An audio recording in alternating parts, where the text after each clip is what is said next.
Hello there, my name's Ian and I'm a psychic medium.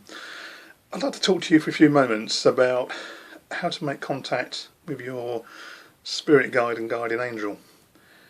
Everyone has a guide from birth until the day we die, but we don't necessarily have the same guide with us throughout our lives. During our lifetime we can have many guides that pop in and pop out at various times as we progress on our chosen life path. To make a connection with your guide for the first time can seem daunting, but it's not. It's a very easy process and nothing at all to be scared of. One of the things you mustn't have when dealing with spirit is fear, because fear acts as a block, because it's a negative emotion. Everything you should do with love and trust. And if you do it with love and trust from the heart, you will absolutely come to no harm at all or attract any negative influences to you.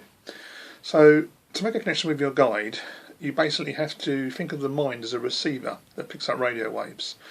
And the radio waves are all around us, but we can't actually see them, but we know they're there. So what you're basically doing is tuning into these radio waves, which are basically spiritual vibrations, and lowering or raising your vibration to meet that of the world of spirit. And when you do this successfully, you'll make a connection with your guide, and you may even possibly develop into a medium in time. But to do this, all you need to do really is just sit down and meditate, because meditation actually stills the mind and makes a connection with your higher self. And when you still the mind, it's very hard to start with, because you have all sorts of thoughts pop into your head. But in time, as you practice more and more, you'll find the thoughts get less and less, and you become very, very relaxed. So how to do it? Just sit down in a chair, put on some relaxing music, maybe burn some incense, light a candle, maybe even say a short prayer if you want to. And then just simply close your eyes and just relax. Just relax and relax completely. When I say relax completely, you need to imagine all the tension and all the stress and all the worry just draining from your body, starting from the top of your head, moving down through your body, over your face, your chest, your arms, your legs, down to your feet until you're totally relaxed.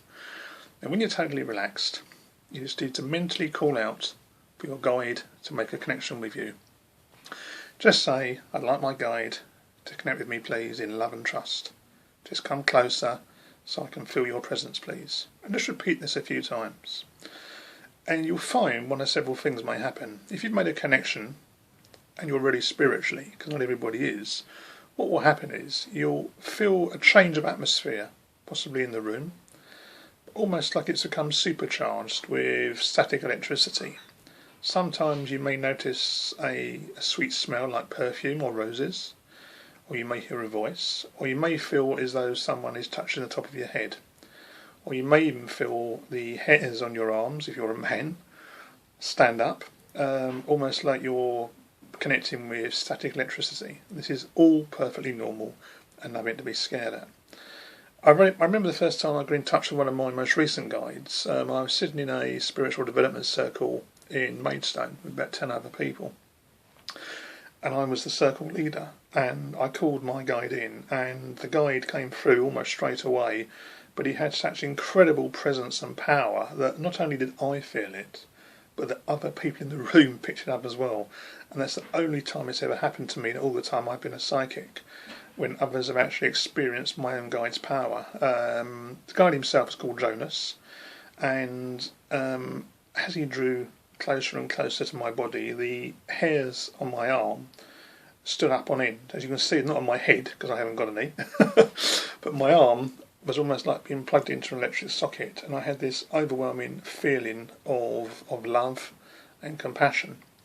And it was an amazing experience. So you may experience something like this, but on the first time it'll probably be something quite gentle, so you become used to it, as simple as a touch to the head.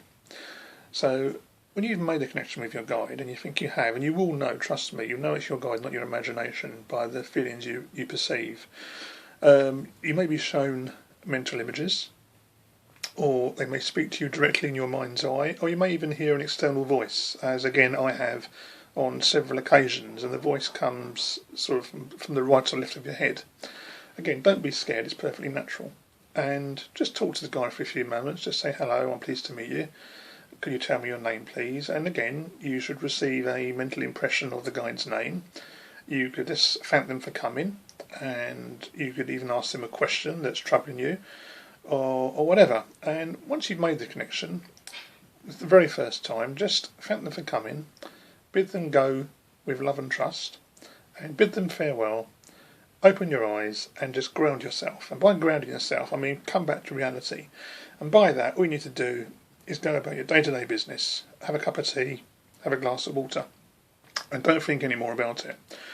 And you'll find in time, as you try to connect with your guide more and more often, the energy actually builds up. So you'll find the guide, you actually sense them around you at certain times. For example, they tend to be around you when you're feeling down or depressed, or you've got problems on your mind. And they don't realise it. They are guiding you gently, like a gentle shove on the shoulder, pointing in a direction.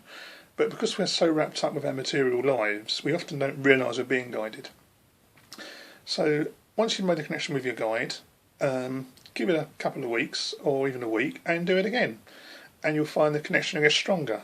Sometimes you might find your guide will come through to you in your dream state, and they'll speak to you during your dreams and you'll remember your dreams. Again, if you do this, write down what they tell you, because it can often be something relevant that hasn't yet happened, as I've had many times in the past. So I hope it answers your questions about making a connection with your guide. A guide is also sometimes called a guardian angel. It's exactly the same thing. A guardian angel is your spirit guide, which is one and the same. But I say we do have different guides throughout our life. If you'd like to know more about what I do, or you'd like a psychic reading, or you'd like some spiritual counselling, you can go to my website, which is www.ianbroadmore.com, and I look forward to seeing you there. Until the next time, goodbye.